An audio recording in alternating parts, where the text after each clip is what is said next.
の最前線に迫る遺伝子医療の研究最前線ディスカバリーチャンネル。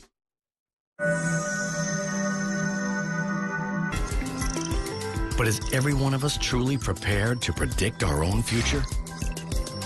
We're only scratching the surface of all the knowledge that we're going to obtain by studying the human genome. As we consider the implications of this new wave of DNA technology, science is tempting us with the promise of another medical breakthrough. Superhuman life. A race to a new genetic frontier has started. Scientists are finding innovative approaches to gene expression profiling. Gene expression in science is how a gene functions. When you activate a gene, it will make a protein. Gene expression is related to whether that particular gene is activated or inactivated, if you will, to make less protein. Academic institutions and privately funded labs are harnessing the huge potential of this science. The human genome is the book of life, and we have finally been able to understand what is written in this book of life. And these breakthroughs are powering us towards a once impossible goal: identifying the sources of aging. What we are trying to see now is whether we can actually slow down the aging process in such a way so that these age-related diseases don't happen early on. We are trying to delay the onset of these diseases as much as possible. Meet Dr. Joseph Chang. As a chief scientist of a privately funded lab, he's dedicated his life to nutritional intervention for the war on aging.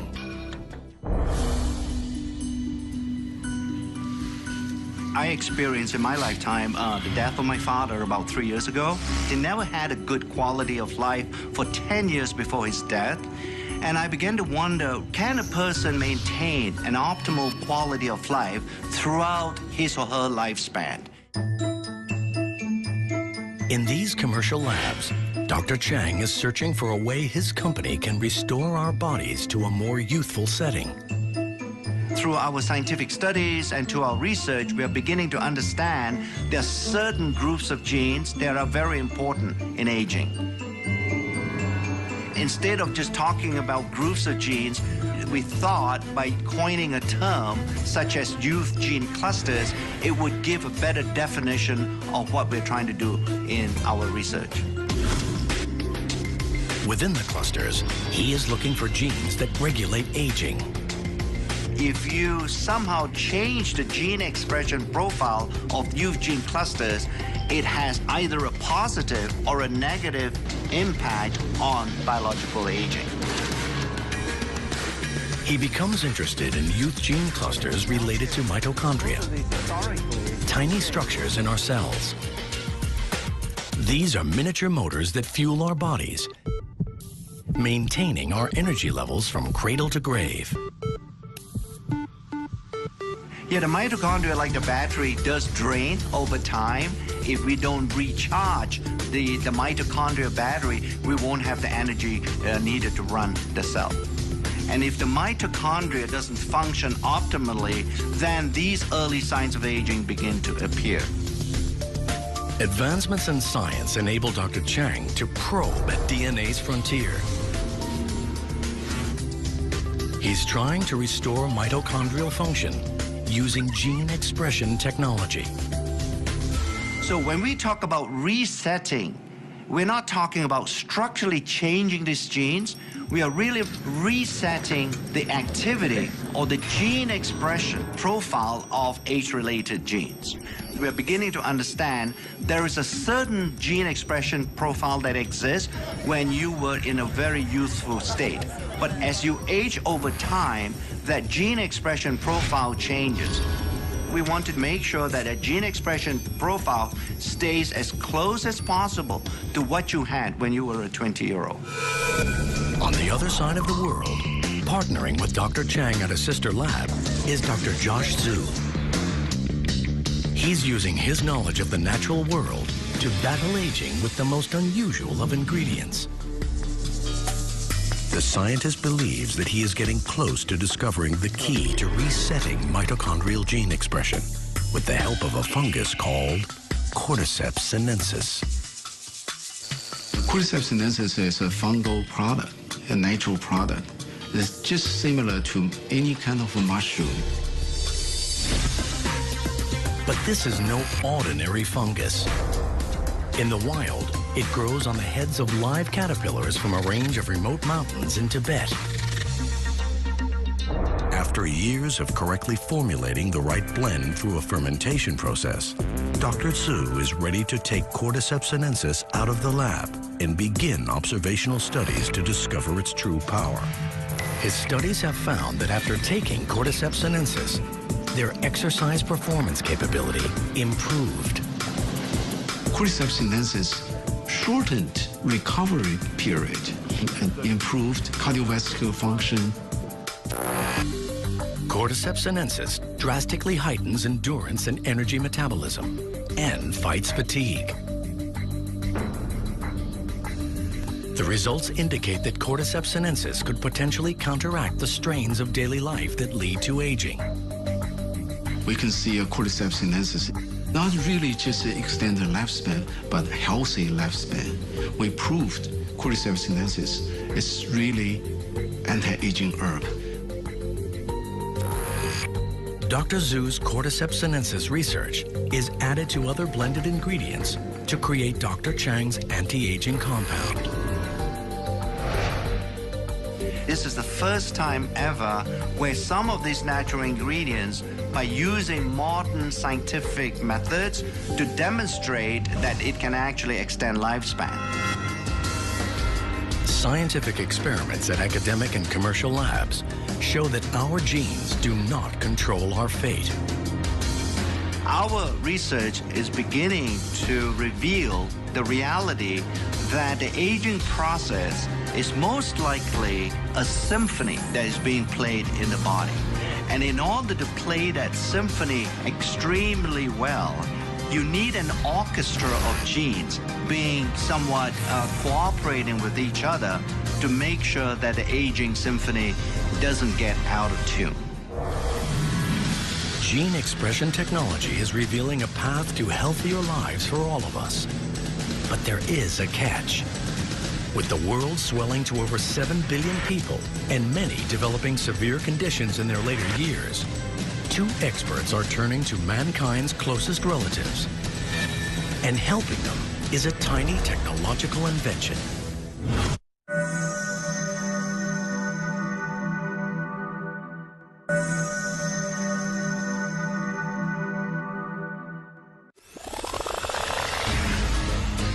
In the next few decades, the world's aging population will increase like never before. It's a high-risk game with everything to play for. Can the aging process be improved? In private research labs, scientists are now working at the frontier of DNA age research. Dr. Richard Weindruck and Dr. Thomas Prola are using advances in gene expression profiling to discover how nutrients affect aging at a genetic level. There is not a lot of difference from the control, so I would be surprised if there's much of an aging. Dietary restriction has been demonstrated to produce a change in gene expression in a variety of species. When food is scarce, our bodies concentrate on conservation and become more efficient. Dr. Weindruck believes that the key to aging well lies directly in what we eat. Caloric restriction seems to be the most potent dietary intervention to slow not only aging, but really in the quality of life. Dr. Weindruck wants to conduct a long-term study on the effects of caloric restriction on gene expression in humans. But time's not on his side. This experiment would literally take a lifetime. His His next best option is our cousin species with whom we share a similar genetic makeup, monkeys.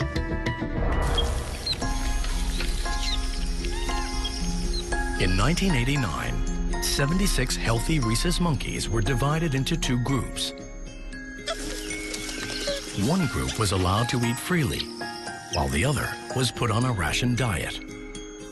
The results of his research have been published in prestigious scientific journals. We gradually restricted the ones assigned to the caloric restriction group by 10% of the caloric intake for the first month, another 10% for the second month, and the third month began the final level of a 30% lowering of calorie intake.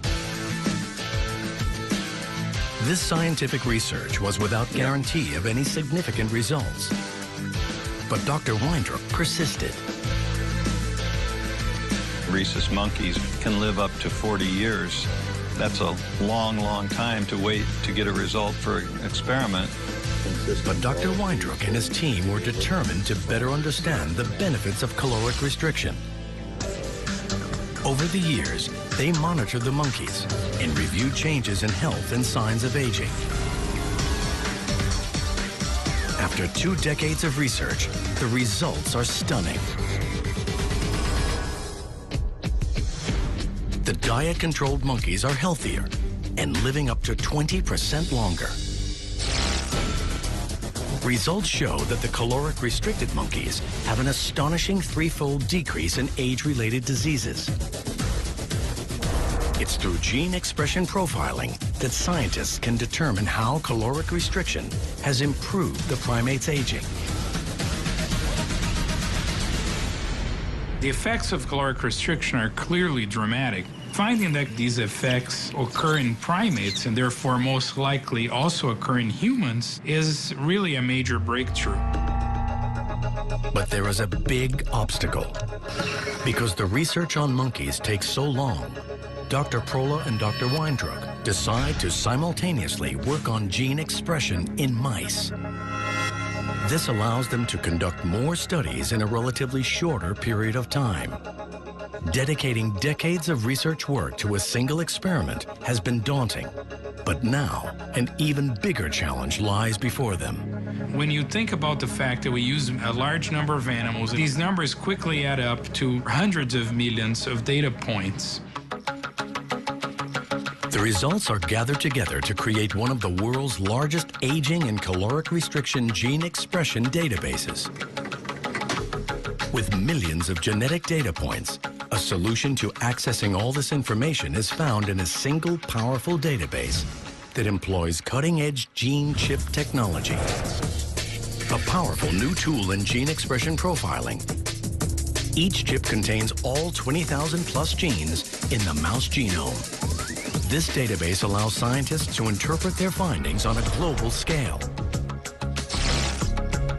The gene chip technology is basically a way to monitor the expression of thousands of genes at once. This was the first study to use gene chips to study aging. This new technology provided a global view of gene expression activity. I think without the existence or the development of gene chip technology, we will not have tools to even begin to understand what all the genes do inside our body.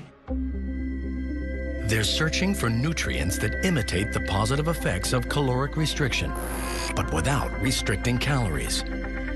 One compound that's proving to be successful in trials is a substance found in red wine, known as resveratrol.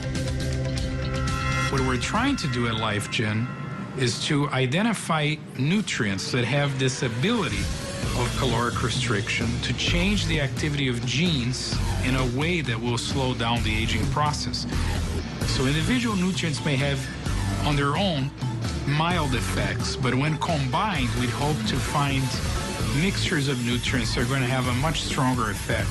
I like to think that one day all of us can actually die healthy.